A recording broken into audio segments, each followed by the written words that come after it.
Okay, so a thought on practice what you preach. And it's not about, traditionally when somebody says practice what you preach, it's a metaphor for hypocrisy. Don't do what I do, do as I say. And we would say practice what you preach. And what we mean is don't say one thing and do something else. But I want to talk about practice what you preach in the aspect of literally practicing what you preach. So, for example, a basketball player shoots the ball, misses, shoots the ball, misses, shoots the ball, misses. The coach guides him, explains to him how he should hold the ball, what form he should use, and where to aim the ball, and practice, and then he makes a couple shots and misses most of them. And then a little while later, he makes half of them and misses half of them. But a little while later, years later maybe, he's in the NBA, and now he makes 95% of the shots he takes. He could stand at the free throw line all day long and only miss a handful, and hits them almost 100% perfection all the time. How? Because he practiced. Somebody playing football or soccer, badminton, volleyball, any kind of sport, practice. They run track and field. Only run when they go to the track event? Oh no. They run all year. They practice all year. They stretch all year. They stretch, they run, they exercise, they lift, they bench press, they jump up and down, they run some more. They run and run some more. Somebody getting ready to do, like 2009, I was going to something that was requiring physical agility, and so I started running. And I built up because I hadn't ran in over a decade. And I built up and I started running. And I got to where I would run a mile, and then a mile and a half, and then 2 miles. I was sweating a lot, sweating heavy, and running 2 miles, right? And then I got running 3 miles, and then running 3 miles in a 30-minute period every day. Every morning I would get up, push-ups, sit-ups, run 3 miles. It'd take me 40 minutes from start to finish to do stretching, push-ups, sit-ups, run 3 miles, and then take a shower. Every day. On the same, like clockwork. I got to the point where I could run 2 miles, not open my mouth, not break a sweat, just run. Not even, it was nothing to me. Practice. So then, listen, you get somebody that goes to college, let's say grade school, how to write. They're trying to figure out how to color inside the lines. They're in pre-K. They can't color inside the lines. They go to kindergarten. They can't color inside the lines. They get to first grade, second grade. They start to do better, and now they color inside the lines because they've had years of practicing. They color inside the lines, and then we tell them to color outside the box now. But nevertheless, then they don't know how to make the letter 8, the number 8. Yeah, the letter 8. And sure, they color vanilla, and they don't know how to make the number 8 without putting a 0 on top of a 0. Oh, you just make like an S and then a backwards S to loop around it. Well, I don't know how to do that. And then you practice, and then you get pretty good at it after a while. And then we don't know how to write cursive, and they teach you, and you practice it some more until your handwriting is legible and you can flow without messing up your letters. And then, so now I can write pretty good. Why? Because I've done it for years and years and years.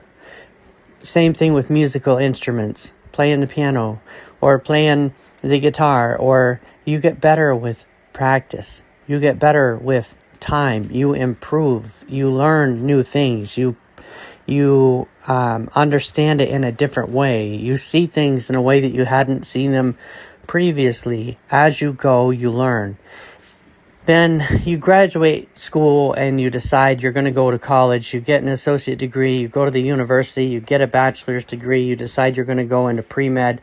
And then you go to med school and you spend 4 years and you graduate with MD behind your name, like you are a medical doctor. And now you're going to spend the next 4 years practicing with somebody who's going to show you the ropes, depending on what field you set.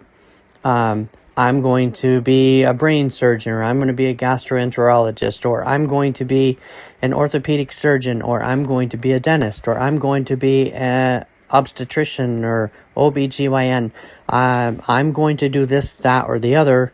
Depending on the type of doctor you want to be, you're going to work in that setting under somebody who's tutoring you, basically, and showing you this is how we do things, and you learn.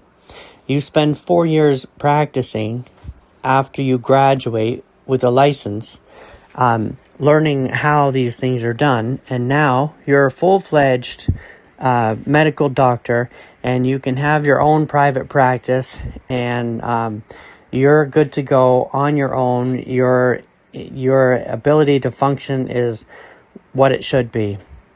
And you hang a shingle outside your business and open up your own private practice. And you know what you called it? Practice. You're practicing. You've been in college longer than a quarter of the people on the planet have been alive. But you're calling what you do a practice. And sure enough, you learn something every day if you're not careful. And you will understand, like, this one comes with this symptom, and this is what it is. Okay, and this is a symptom I haven't seen before. What are we going to do?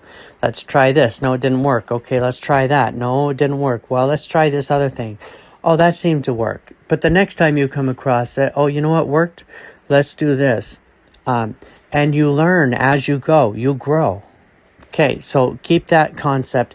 After all the years of school and college and pre-med and med school and residency and fellowship, and now your full-fledged practice, and you still call it practice because that's what it is. You never quit practicing. Well then, let's say, different scenario. You have a small elephant at a circus, and they don't want the elephant to run away, so they tether it to a pretty strong tree. The elephant is really young, and it tries to get away, and it pulls and pulls and pulls and pulls at that tree. It pulls hard against the tether, and it just cannot get free. And until one day it stops pulling, because in its mind, I've tried so many times, and I remember, I can't do it. It's just not, I cannot get away. I've tried many times. And now, years later, that full-grown male elephant is several tons and enormous amount of muscle and mass. And this thing could pick up that tree and walk away with it. But it doesn't, because in its mind, I've tried, I can't. I've tried and failed so many times. It just ain't going to work. I can't do it. Then you catch flies and you put them in a jar and you put a lid on it. Poke a couple of holes in it. And maybe not the flies, but holes in the top of the jar. You put the lid on it and they fly. They'll try to get out. They'll bang their head on the lid. They'll go back down. They'll bang their head on the lid. They'll go back down. They'll bang their head on the lid. They'll go back down. They'll try and try and try. And then realize, I can't do it. And then you can take the lid off the jar. And those flies just stay there. Well, why aren't they trying to leave? Because they remember. I tried, I tried. It don't work. I tried. I can't. I tried. It just, their mindset is locked. They're bound by fear, memory. Their restriction is in their thought process. They are persuaded that they cannot do it. And therefore, they're correct. Whether you think you can or you can't, you're probably right. So, then the mindset, same thing with an abusive relationship or somebody who's been through an extreme amount of abuse and they tried to escape and they can't, and they tried to escape and they can't, and they tried to stop this relationship. They tried to get out. They tried to get help. They tried to And every time something went wrong, every time something went against them, every time it just got worse. It just made it worse. Until they resolve themselves, I'm just going to stay in this and put up with it. I'm just going to deal with it. There's nothing I can do about it. This is my lot in life, and they accept it. And in their mind, they'll never be free of it. And therefore, they never are. So I'm curious about what if people practice what they preach. And I'm not saying, yes, no, we should not be hypocritical. But that's not the point I'm trying to make. What I'm saying is, we prayed for the sick, they don't get well. Pray again. We prayed for them, they didn't get well. Pray again. We prayed for them 5 times and they don't get well. Pray again. Pray again. Jesus, perfect, correct? Okay, God incarnate, absolute perfect. God in human form. And you're talking about the one that said before Abraham was, I am. And the one who does all things well. The one who never makes a mistake, never drops a ball. Not once has ever failed at any point, ever. Since the beginning and the ending, from everlasting to everlasting, has never once dropped the ball on anything or anyone. You understand? Like the absolute pinnacle of perfection.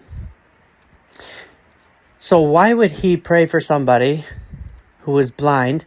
He spits in the clay, puts mud in the guy's eyes and says, go wash in the pool of Siloam. And he did. And Jesus said, well, how's your vision now? And he said, well, I see, but the men, they look like trees walking. And Jesus said, oh, well, that's not good. Here, let's do this again. And he prays for him again. Why would Jesus have to pray for him twice? Because he's setting an example. And he's trying to tell you, if it don't work the first time, do it again. If you don't get the results the first time, do it a second time. I've done it 3 times. Do it 4 times. I've done it 5 times. Do it 6.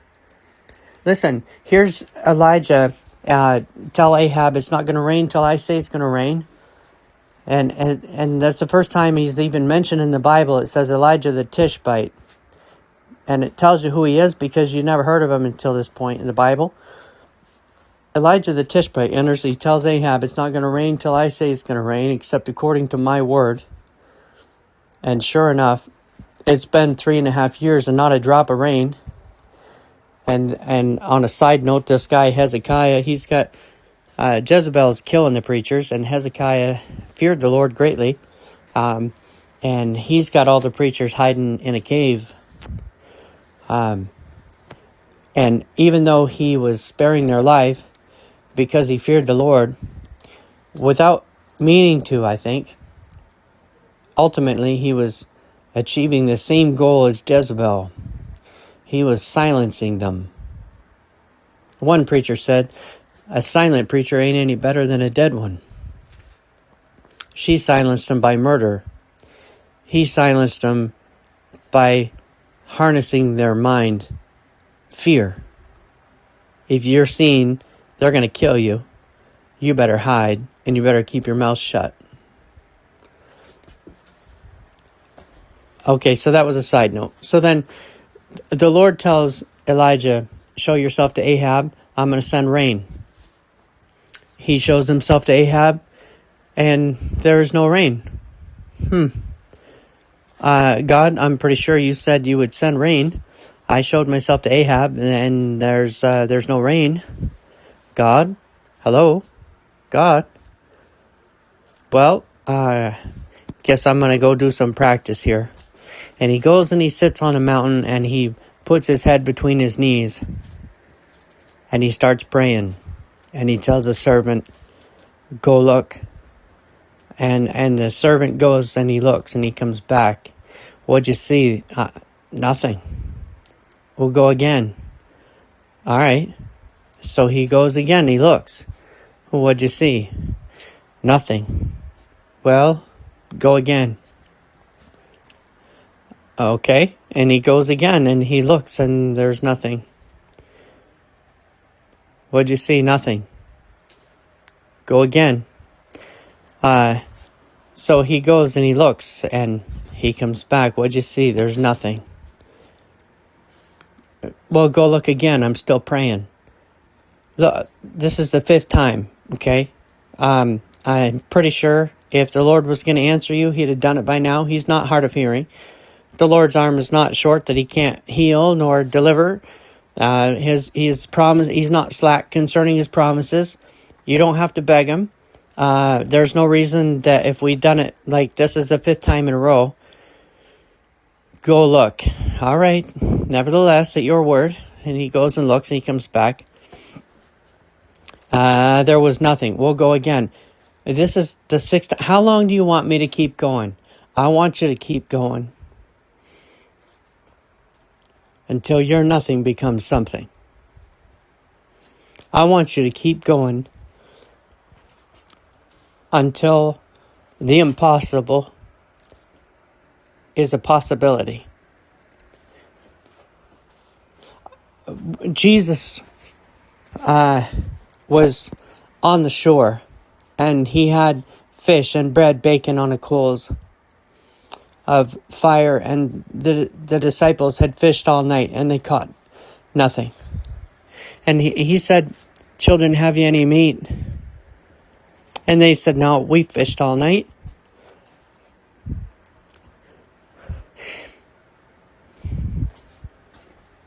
And we caught nothing. And they were fishermen. These were not amateurs. These were men that spent their life in this career. They knew what they were doing. And Jesus said, cast your nets on the right side of the boat. On the other side of the boat, cast your nets. And they said, "Lord, we've been fishing all night, but all right, nevertheless, at thy word." And one of them said, "That's got to be Jesus." How do you know? Well, who else would tell you to try again? Where you just failed.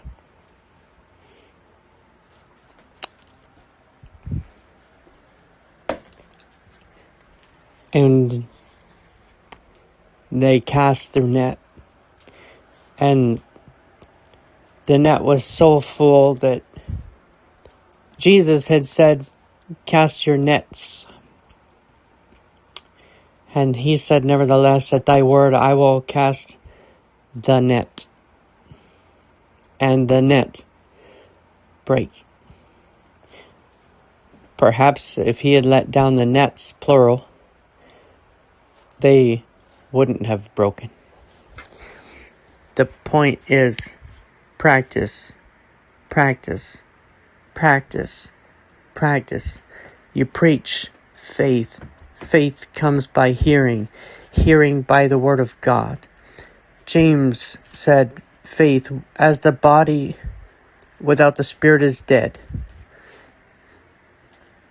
so also is faith without works dead. You've got to speak faith and act on your faith. David can't run down to the valley of Elah to face the biggest giant of his life and put a stone in a sling and begin twirling it and then command the stone to leave and do its job. The stone's not doing anything. And he's commanding the stone, "I want you to knock down that giant." But the stone would never leave his sling unless David let go. David only got victory over the biggest giant in his life when he let go of the little things. The heavy rock. Jesus said, or the Bible says rather, in that we need to lay aside every weight and sin. And when David let go of the weight, he got victory over the giant in his life. And despise not the day of small things. Sometimes it's a stepping stone. Turn your stumbling blocks to stepping stones. David, he had what you might call smaller victories. Although, in my understanding, it was not a small thing. But when David went to fight Goliath, he said, "Is there not a cause?" And they said, "What do you mean? Like, do you not see the size of that man?" It says that his spear is as a weaver's beam. You ever see a weaver's beam? Like a 4x4 that you would use to weave on? It's some kind of strong. And it says how heavy, and that his shield was carried by another man. It took one man just to carry the guy's shield.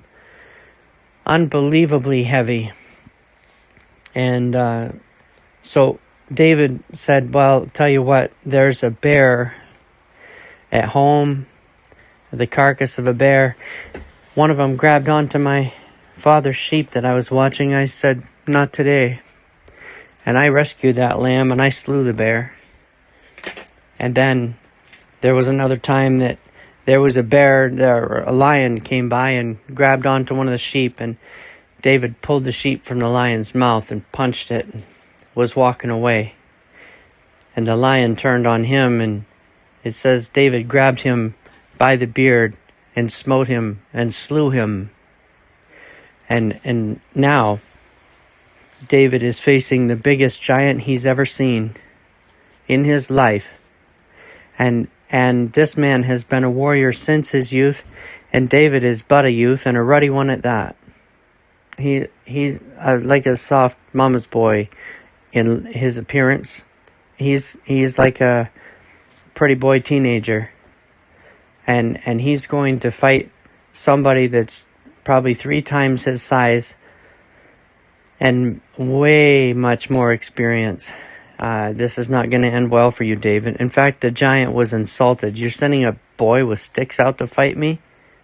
What an insult. But David said, "Listen, I got a bear at home, and I got a lion, and God delivered me from them, and he's going to deliver me from you this day." And David ran down in the valley of Elah to face the biggest giant he's ever seen. And he said, "In the name of the Lord of hosts, let this thing go." And the biggest giant he ever seen, that stone sunk and knocked him flat. And then David took the giant's sword and cut his head off. My point is, your faith, it's by trying. It's by learning. You step one thing at a time. You learn.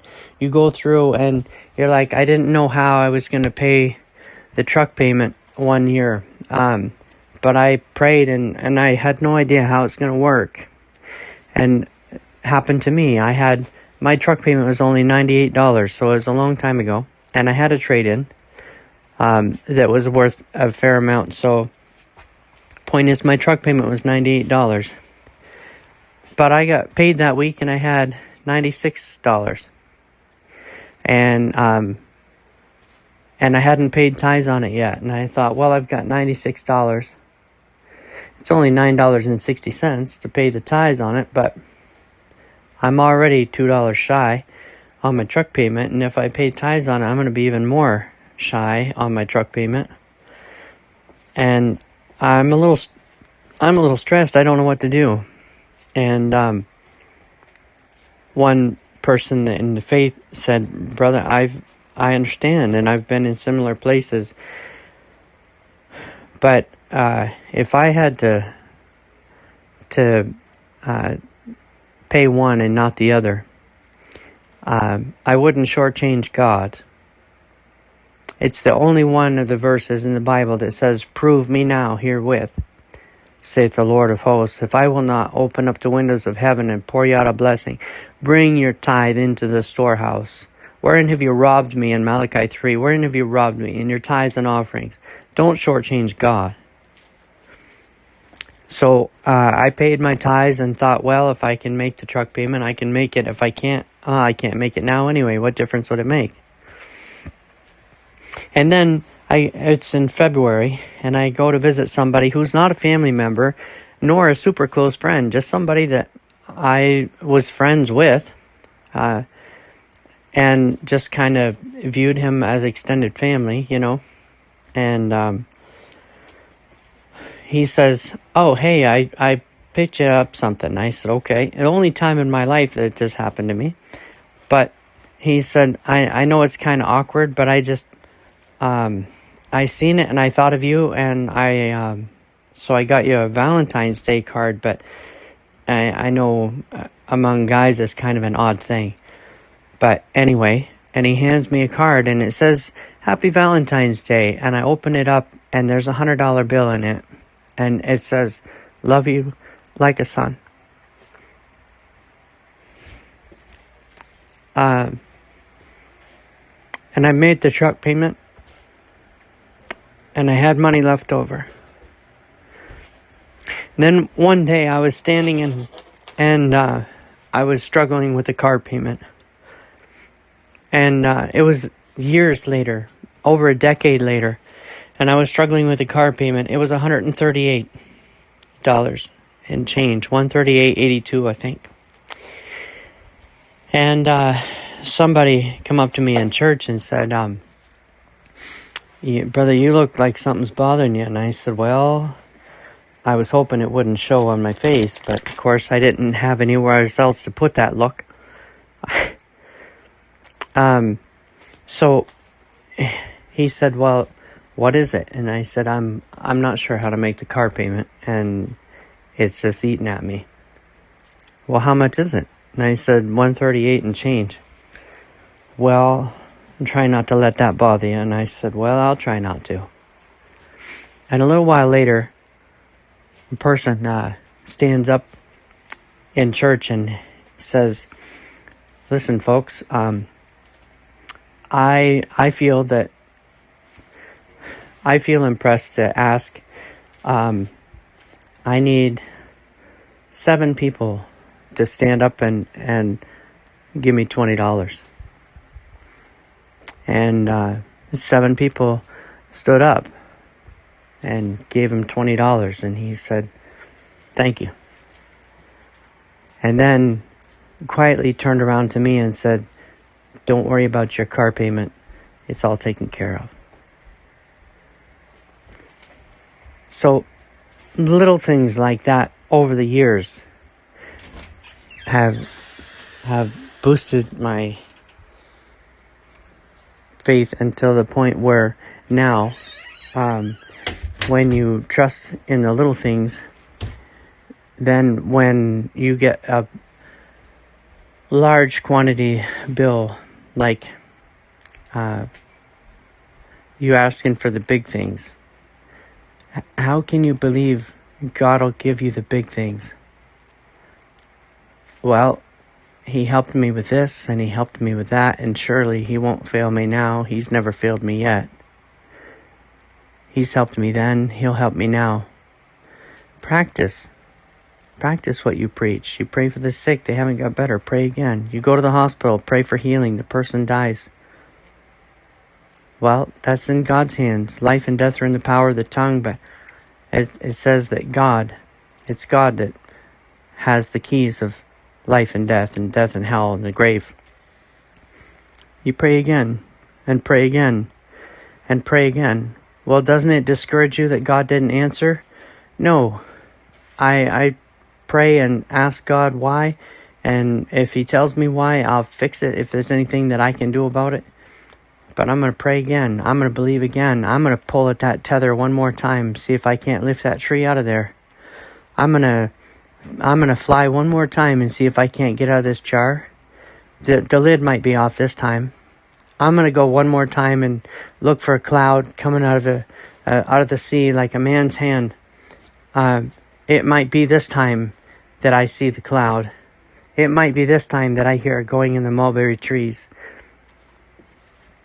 It might be this time that I see the windows of heaven open. Practice what you preach.